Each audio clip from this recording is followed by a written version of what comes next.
Radio Alise Plus programma turpina ziņas bez robežām studijā Juris Saukāns.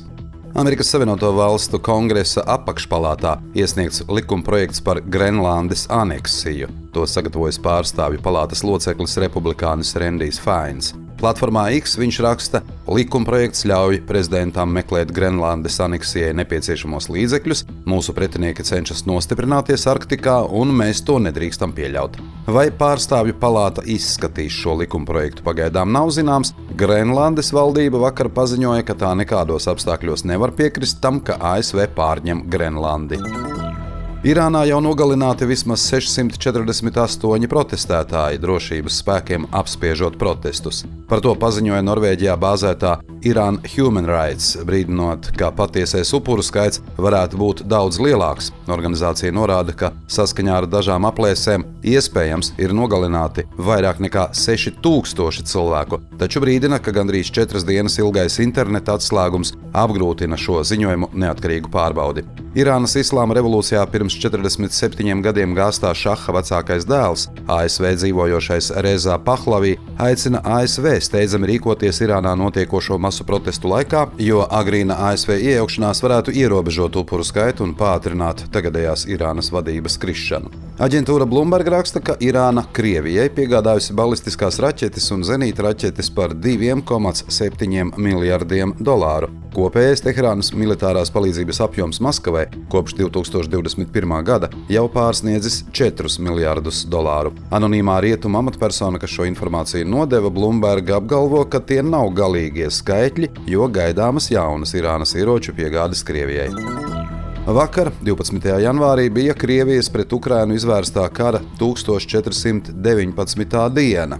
Tas nozīmē, ka šīs karš turpinās jau ilgāk nekā Vācijas karš pret PSRS, jeb Otrā pasaules kara posms, kuru Krievijā un dažās postpadomju valstīs, atbilstoši padomju historiogrāfijas tradīcijai, dēvē par Lielo Tēvijas karu.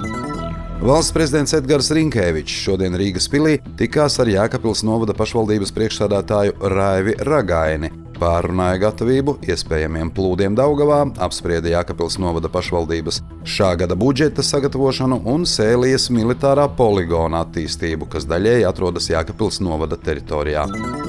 No šā gada 1. septembra Krāslavas Varavīksnes vidusskola pārtrauks izglītojamo uzņemšanu 10. klasē.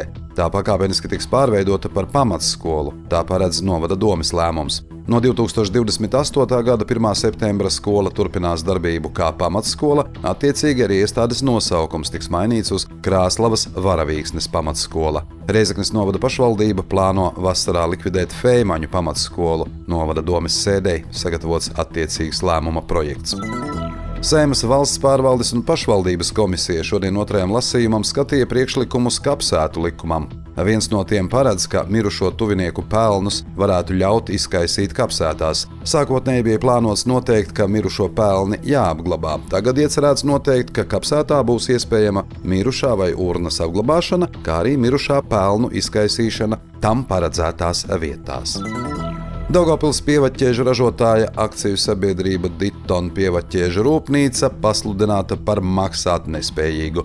Maksātnespējas reģistra informācija liecina, ka Latgales rajona tiesa kompānijai maksātnespējas procesu pasludinājusi vakar, bet kreditoru pieteikšanās termiņš ir 13. februāris. Par uzņēmuma maksātnespējas procesa administratori tiesa iecēlusi Gundagu Kreici. Ludzas novada pašvaldība parakstījusi vienošanos par daudz dzīvokļu dzīvojamās mājas izbūvi Ludzā.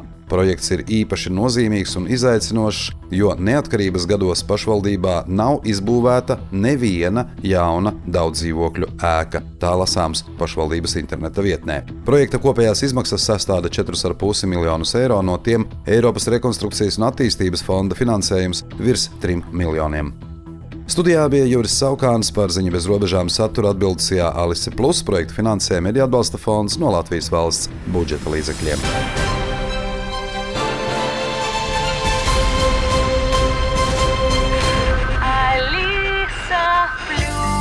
Radio